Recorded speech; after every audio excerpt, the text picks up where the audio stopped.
This week, I got to talk to the author of the book I kicked off 2024 with, and it is called The Real Deal by Caitlin Devlin. I absolutely loved it. It was such a perfect five-star read to get to start off 2024 with. But this is what it's about. Belle Simon was just 12 years old when she was one of six girls plucked from obscurity to star in reality TV sensation The Real Deal. Under the wing of a dazzling star, Donna Mayfair, she and the other five girls were meant to become world famous actresses, singers, and dancers. But at 26, Belle is still trying to live anonymously, away from being loved or loathed. The public eye has never fully shut, however, and when a producer offers Belle a big paycheck to join a reunion special for The Real Deal, she finds it hard to say no. If people are going to talk about that shocking final episode anyway, maybe this is an unexpected opportunity. Everyone watching thinks they know what happened, but only Belle knows what really occurred away from the cameras and outside of the editing room. Is she ready to go back and confront her past? And will anyone believe her if she reveals the truth? As you guys know, I'm typically a thriller reader, but this synopsis just sounded so similar to what I like in thrillers often. There's dual timeline, there's a lot of character development. And in my opinion, there's so much suspense throughout the whole book because you do know that you're leading up to trying to figure out what terrible thing happened in the final episode. So I could not read this book quickly enough. I was really invested in Belle's character as well as like the characters around her too. And I just really, really, really enjoyed it. So, with that said, let's get into it. Something I thought was really cool in your acknowledgments is that you mentioned how you used to tell your siblings stories when you guys were growing up. Yeah. And so I normally ask people when they knew they were going to be an author, but did you know back then, or like when was the moment that you were like, I'm going to turn this into like writing a book as well? That's a really good question. It was kind of something that I always knew I was going to do, but I wasn't necessarily thinking I'm going to be an author when I'm older. I think I was always Yeah. like, I wanted to be a vet at one point and I wanted to like act. And then in the background, I was always like, and I'll write books because I've always done that. So I'll just write books. And it was only Yeah. later on in my teenagers that I was like, maybe this should be the thing that I really focus on, Mm-hmm. and not just take it for granted as something I'll just do. So Yeah. I wrote that first book for my sister, and kind of I loved it. It's a terrible book, by the way, not the one that's coming out, but Yes. the Yes. first book I wrote when I was like 16. Um, Yeah. but I loved the experience of writing it so much. I was like, I feel like this is what I'm wanting to do now for forever, Yeah. hopefully. Yeah. Yeah. So on your TikToks, I have watched quite a few of them. I just started following you, so they're all showing up in my feed now. But you do like kind of like get ready with me to write with me every morning. And so you also kind of like talk about how you did write this book while you also had a 9 to 5. So what is your like morning process like with how you basically manage to write on top of everything else? Oh God, I negotiate with myself for half an hour very early in the morning. So I start work. I'm quite lucky. I start work at 10 a.m. So I have a lot of Mm-hmm. time in the mornings, which is a massive privilege and helps a lot when you're writing around a book. Right. Because I don't tend to use my evenings so much because I'm tired from work. Yeah. But I get up around usually around 6:45. If I'm going Mhm. like out somewhere in London, if it's nearby, sometimes it's a bit later. Get ready, do some filming in the morning. I write for at least an hour in the mornings usually, longer if Mhm. I can, but it depends how much I'm traveling in between to get to the places I want to go to. Then I Yeah. mostly work from home, so I'll come home, log on about 10 a.m., do my 8 hour work day, and then sometimes like I'm in a period at the moment where I'm writing very intensely because I'm trying to get this draft done. So I'm usually writing Yeah. things a little bit at the moment as well, but mostly my evenings are for relaxing. Yeah. That is so cool. And you so when you've kind of shown a couple of them, but you typically like go to like cafes in the morning if you do leave to go, right? Is that what I saw? Yes, yeah. I live in like central London, which is Mhm. great right now because I can kind of get to anywhere really in about half an hour. Yeah. So I try and find a lot of new fun places to write. It's something I find Yeah. like helps my productivity because it makes it more of a treat. So I get to do Right. somewhere fun. Yeah. Yeah. I love that approach. I feel like it would make it a little bit easier to leave early before work if you're like, oh, at least I get to go have yummy coffee. Yeah, for sure. So, what is your writing process like? Are you someone who plots it? Are you a pantser? Do you have like really solid ideas going into it, or does it kind of come to you as you write? I completely used to be a pantser. I used to love the thing of like, it's what a lot of people say who work like this, that you kind of discover the Mm-hmm. story. I was talking to Mm-hmm. another author recently who was saying that she really like discovers what her plot's going to be as she goes. Mm-hmm. And I did used to do that, but my biggest obstacle was always plot and feeling like I was putting Yeah. enough plot into my books, because the kind of books I read, I kind of really enjoy like a no plot, just vibes kind of book. Yes. That's kind of what I Yeah. was doing in the beginning, but that's a lot harder as an unknown Mm-hmm. to like make that work and to break out with that. So I started getting more invested in really putting work into my story and making sure I had like a really clear structure to it and elements that were going to keep people reading. And if you want to do that, Mm-hmm. then you've got to plan. So Yeah. now I spend a lot of time planning. I spend about as much time planning as I do writing my first draft. Um, Yeah. and go through a lot of drafts of my plot synopsis. I start with like the pitch that I send to my Mm-hmm. agent, which is just a few lines. I build that out into like a book blurb. I build that out into Mm-hmm. like a page summary, and then I kind of just keep like building it from there until eventually it's. I think my current planning document for this book is like about 6,000 words. Oh wow. Yeah, it's quite detailed, but it really helps because then the process of writing the first draft is really fast and so much faster since I started doing that than it like ever used to be, because I know exactly Yeah. what I'm doing every time I sit down to write. So I kind of cut out the whole beginning part of finding my feet and all the thinking time. I'm just kind of like going. Yeah. Totally. That that is a big planning document for it to be 6,000 words. But I like Yeah. as someone who likes plans, I could see how that would help when it's kind of like then you sit down and then you like know what you need to write is what I've heard from the people who do kind of plot and plan ahead of time for sure. Yeah. No, it's nice to feel like when you sit down, you're not. I don't want to say not thinking, but it's almost like you don't have to tell your Yeah. as much. You're not like trying to generate ideas. You've kind of done that hard part already, and now it's just like getting down what you already know you're going to say. Yeah.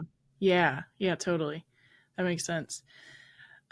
So I loved Belle in The Real Deal. I loved like being in her mind and experiencing her world, but there are also like multiple other characters that like really felt super developed and very real.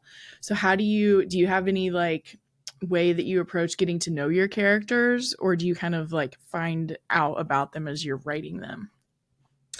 That's a good question. Characters, I've kind of it's always been one of the things that I found quite easy. Um, Yeah. I love the process of creating characters. I love dialogue. That's my favorite thing Oh, when I'm nice. reading good dialogue, and it's my favorite thing to write as well. And I feel like you find characters so much through dialogue that it almost comes really naturally from the start of the book. I think you find Mm-hmm. motivation mostly. But I did for the real deal. I did think very carefully about my cast and particularly those five girls and Mm-hmm. what kind of personalities I wanted to show and the differences between them, and kind of crucially like how each of them would deal with what they're going through in very different ways. Mm-hmm. How that would shape like the adults they become, who you also get to meet in the book. Yeah. Belle was kind of a combination of a lot of different child stars that have Mm-hmm. spoken out about their experiences that I've been really interested in. So I'm sure a lot of people will recognise like a Dance Mum's influence in the book a Yeah. little bit. There's a few Yeah. girls on that show who I feel like inspired her a bit. I read Jeanette McCurdy's fantastic book, I'm Glad My Mum Died. Yes. That was like a massive influence as well. It was And then so I also good. such a good book. I love that book. And then I read Mhm. In Pieces, which is by Sally Field as well, and Mm. that's a fantastic book. And that was really helpful in terms of like sort of reflections on fame and trying to get into fame quite young, and the difference between starting as a child and then starting as like a young adult. Like kind of helped Yeah. to, almost in contrast, like develop Belle as well. Um, Yeah. and then the other girls kind of fitted in around what I was doing with Belle. I wanted her to do different things with the rest of the cast. Right. But yeah. Yeah. So it's also, you kind of touched on it. It's kind of told, or it is told in two timelines. So we have when they're 12 to 14, and then we also have them as adults at 26. Um, in terms of this one, were you writing that like linearly the way it is in the book, or did you kind of like think of their backstory and that helped you fill in what was happening in the present? So I plotted the backstory entirely first. So actually, when Nice. I originally pitched the book to my agent, it was just the journey of the girls. Mm-hmm. Um, Mm-hmm. and then I kind of added this. I had it kind of like a Seven Husbands of Evelyn Hugo type, being interviewed by Mm, the author originally, with Belle telling her story. nice. And then that felt a little bit like plagiarism, so I cut that out. You wouldn't be the first person to do it like that, but I Right, get yeah. it. Yeah, Yeah. it felt like not what I needed to be doing. Right. And I kind of said to my agent that maybe we should do it just as her journey, because I felt like there was enough plot there anyway. She Mm-hmm. did a lot and it moves quite fast. Yeah. And my agent said, sort of for the adult market, we need an adult voice in there as well. Mm. Which is when I kind of returned to her in the present. And then I'm actually really glad I did, because I think it's one of the most interesting things about child stars is we're so interested in the adults they turn out to be, and how they, Mm-hmm. whether they kind of, I don't like to say go off the rails, but I guess that's kind of like, that's the expression, Yeah. right? Yep. Or whether they manage to become like normal adults, and then we really praise them for being grounded. Mm-hmm. People like Drew Barrymore, I love her. We really praise her Yes. for like being a normal, down to earth, nice person. Yes. We really like absolutely tear to shreds people who don't kind of live up to that idea of getting past your difficult childhood and getting past Mm-hmm. being in the public eye for so long from such a young age. People like Lindsay Lohan, we really attack if you kind of dare to act out in any way because of that. But I Right. think being famous when you're young, I mean, I've never been famous as a kid, but my understanding of it and the angle that I approached this book from is that is a traumatic thing in itself, like being that perceived that young. Yes. So it's really interesting to get to carry that into adulthood and see how that trauma kind of like manifests. Yeah. It was wild. Right after I finished this book, I saw something, or saw a TikTok, and it was Taylor Momsen talking about like what on some podcast they were like, and how old were you when you started Gossip Girl? And she was 13, and like the styling and everything, like that was the point of that TikTok, is like you would be like, what, that was a 13-year-old girl? Like, are you kidding me? And I hadn't thought back. I mean, I watched Gossip Girl forever ago. I hadn't like thought of it that way in a while. And I saw that and I was like, that is just absolutely insane. I can't imagine being like, actually, I have a 13-year-old niece. I can't imagine her like on a set with a bunch of adults in that kind of scenario, especially a show like that. It's horrifying, isn't it? Like I think about Yeah. like at 13, I was such a young teenager. Yeah. And like I wanted to be famous. I wanted to like Right. act in shows, and like, oh my god, that would have been, if someone had like come up to me and handed that to me, I would have thought that was the best thing ever. But Right. I'm glad that never happened to me and never could have, because I don't Right. understand how you would navigate being in this incredibly adult world Yeah. where you're so fragile. Like you really Yes. are a 13-year-old girl. Mm-hmm. Yeah, and you kind of touched on it if you read I'm glad my mom died, but there is like the one of the core parts of the book is kind of that struggle where like because she has a career as a young teen, she kind of like feels like she has a different, well, there is just a different power balance between Yeah. her and her mom because of that. Was there anything else you kind of drew inspo for like creating that, like it's not like her mom's bad, it's just like a really difficult relationship? In terms of what Belle and Yeah, her mom. uh, Yeah. I thought that was interesting, because I think there's kind of two scenarios that you can have with like the parent and the child there. You can have like the Mm-hmm. Jeanette McCurdy, the Judy Garland, the overbearing stage mum, who they definitely are Mm-hmm. work, who they just want to Yeah. they think that's the best thing for everyone involved, and they kind of don't acknowledge the harm that that's doing their child. But then you also have those mothers who are just trying to do what their child wants, which is what I think we see on like, you see it on dance films a little bit, like these are just like ordinary kids who've been brought into the public eye. You see it with like the parents of child stars, like I always think of like the kids from Harry Potter, who a Yeah. lot of whom are not from acting families, right? But this is what they wanted to do.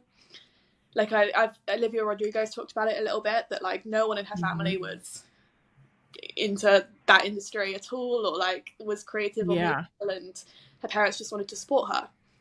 Mm-hmm. And I think that a lot of the time these parents will have really good intentions, like I think Belle's mum does, and will just want to do what makes their Mm-hmm. kids happy, but it's such a slippery slope, and this stuff can Yeah. kind of like ramp up before you even really know it's happening.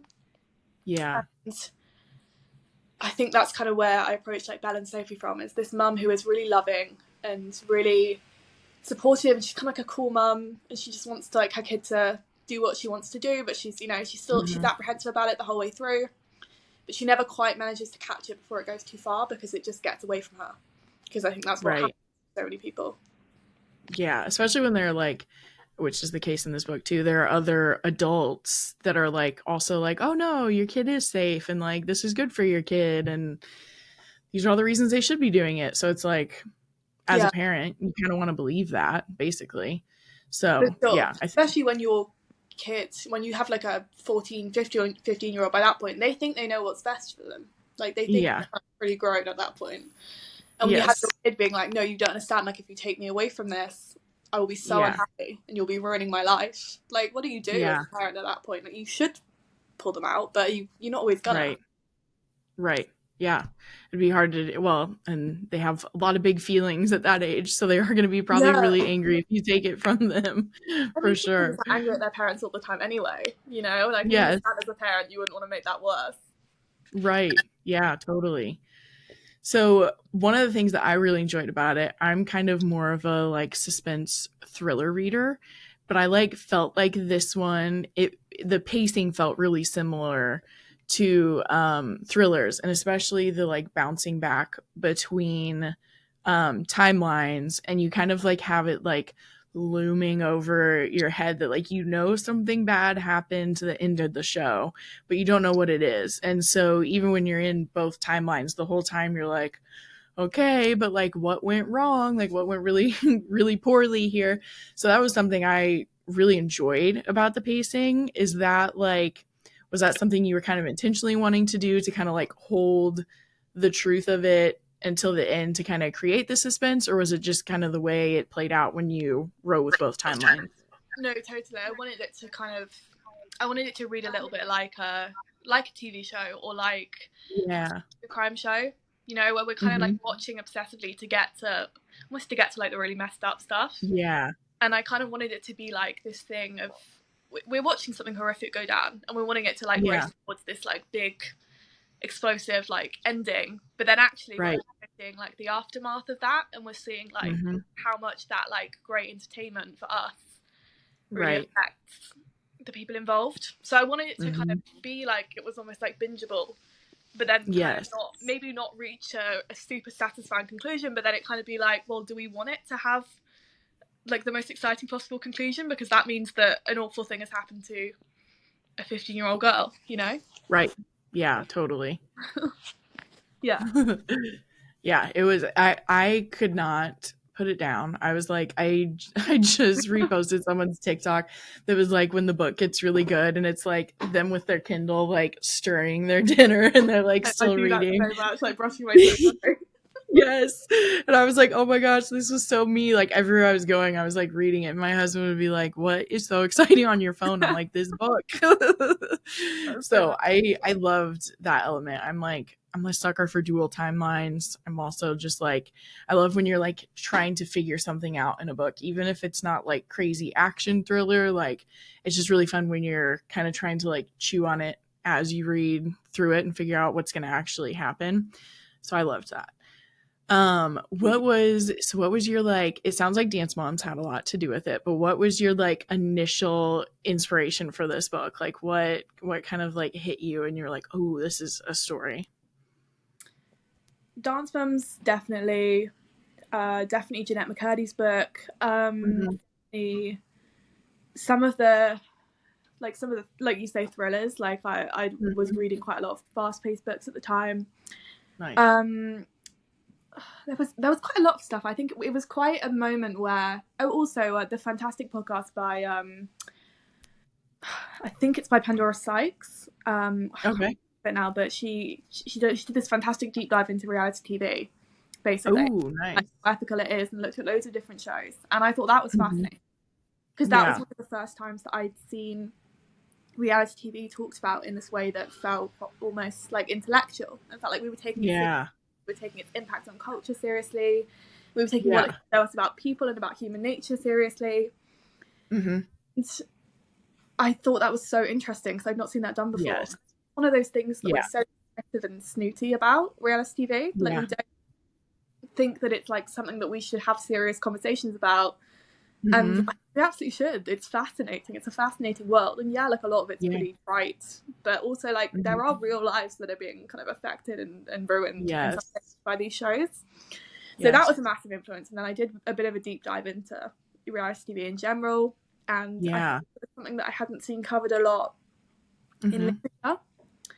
Mhm. And I thought it was really interesting. And I think maybe Yeah. because it's a hard thing to write and it not to feel a bit like naff or cheesy because it's such a Mm. cheesy world. And so I think Mhm. it's a really interesting challenge to, and I don't know if I succeeded at it, but to try and like write something that felt like it had stuff of substance to say about something that we consider to Yeah. not really have substance. Yeah. That's it looks like I just looked it up because now I want to listen to that podcast because I love it's like another thing. I have another podcast with my friend who also reads a bunch of thrillers. When I was telling him about this, I was like, well, clearly no matter what genre I'm reading in, if it's reality TV, I'm gonna be obsessed. So it sounds like it's doing it right with Pandora Sykes. Does that sounds like it might be right. Yeah, Um it's it I'm could be. not sure if I'm getting, because I know she used to do a podcast with Dolly Alston, and I'm not sure if I'm getting the two of them mixed up. Oh, okay, okay. So it's Um, one of her podcasts, one of the basically. things that I'll find it and I'll send it over to you. But it is Okay. it was really good, and Yeah. there was a bunch because I kind of came up with the concept for this last year. And there was a bunch I listened to around Yeah. that time. But yeah, it was more just kind of feeling like there was a bit of a gap in conversation. We Yeah, talk a totally. lot, but it's sort of like water cooler chat, and it's not like something that we really unpack. And I think like critically Yeah. unpacking reality TV is it's really interesting. I was also watching a lot of Love Island at the time. Oh, Um, yeah. Kind of like I think that show's like so interesting. Like there's so many like Yes. cultural conversations that get started because of that show. I don't know if it's the same like where you are, but in the UK, like everyone. Yes. Yeah. Though another thing I thought was interesting, like the it kind of like really showed the book really shows the behind the scenes of reality TV as well. So Mm. like I've watched Vanderpump Rules for a really long time, but Stassi Schroeder was on it for a really long time. She's not on it anymore, but she has her own podcast and she would talk about I remember hearing her first talk about like you would think you were showing up for the event and they'd be like just like drive around the block. And so Yeah, she was even breaking down how they like orchestrate when people show up to like make the maximum drama, and that's like something that happens close to the beginning of the book. And I was like, oh my gosh, this is so crazy. But it is, I think it's so interesting to look at reality TV because it's called reality. And so then we think that it means it's like completely real. This is like exactly what happened. And like not everyone like has the critical thinking or like the awareness to understand that the editing can change so much of it, or like they're kind of pushing you in a certain direction to get more drama. So I loved how that was like incorporated into it as too, where it's like I feel like the idea of reality was like good for reality TV, but I feel like you also kind of used it to like touch on how like when you're a kid, like how do you even know what's real in that situation too, which was like a really common problem for Belle basically. exactly. Like you're gonna trust the adults around you and the authority figures Yeah. around you telling you that they know what's best, and also you're gonna start to feel complicit in like you want to make a good TV show because then people are gonna watch it. Yes. Then it's like how much Hmm. do you sacrifice to do that, especially as a really Yeah. young child. Yes.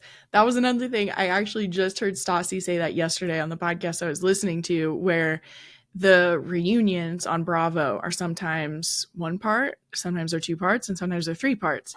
And I used to think that that had to do with like, I used to think they knew going into recording how many parts they were going to have based on like what happened during the season. And she was saying how actually you get paid you get paid episodically. And so sometimes she would be like sitting there and she could tell that no one was like really trying to stir stuff up. And so she would actively like start fights with people so that they could maybe get 3 episodes. And then That's it means so she gets interesting. paid more. Yeah. And I was like, that is Like, insanity. it makes sense when you hear it. Like, it feels Yeah. logical. It makes so much sense when you hear it. But like, you would never just guess it. That's Right. what's interesting about it as a world, is I feel like the behind the scenes is not that talked about. Yeah. And, like, the amount of things that like you'll watch where you don't even realize that they're cutting stuff in. You don't even realize that they're like creating whole conversations, and then people's reputations get ruined because of that kind of stuff. And like, yeah, they're getting like, when you're a kid in that world, like, how responsible are you for that? Right. Yeah.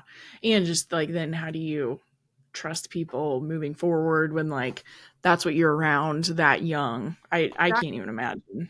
Yeah, no, completely. And yeah, I think it's such an interesting world, and I'm very interested in those areas of culture that we kind of look down on and we're a bit snooty about, and sort of bringing it to light and thinking like, actually, these things are worth having like serious conversations about. Right. Totally. Yeah, I love that. So I normally ask authors here at the end what they've been reading that they love, if you have time to read. I know sometimes they don't, but if you do, what have you loved recently? I've really prioritized it this year or last year, and nice. So glad I did. Very into like weird girl fiction at the moment. I'm really loving like everything Mona Awad writes. Very into Margaret Atwood right now. I've been reading all of her. She's like my favorite author right now. That's so cool. Yeah, no, I love her. And then what am I reading that I love? So I've just finished. I read The Lonely Hearts Hotel recently. That I thought that was fantastic. And I'm trying to look for good memoirs at the moment, because I'm writing something at the moment that is a little bit about like 90s Hollywood, and so I'm trying to look for good memoirs by 90s actresses. So any recommendations to anyone? Oh my gosh, you are just like writing all my favorite subjects.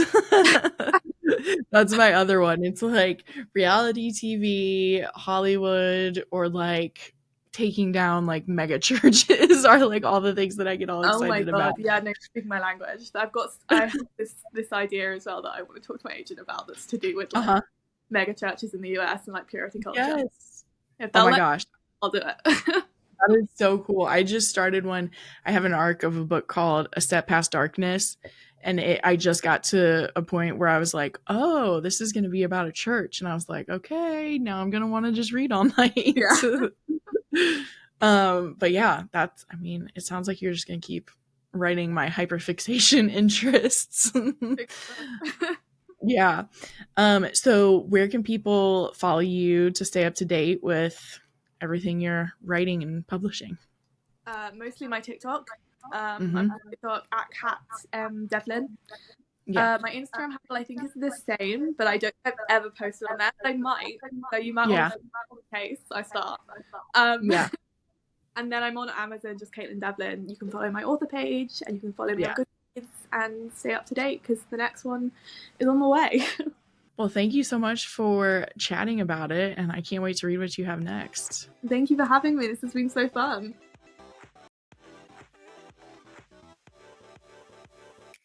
I hope you enjoyed this episode of Between the Lines, and if you did, the biggest thing you can do to support the podcast is to go rate and review it on whatever platform you listen on.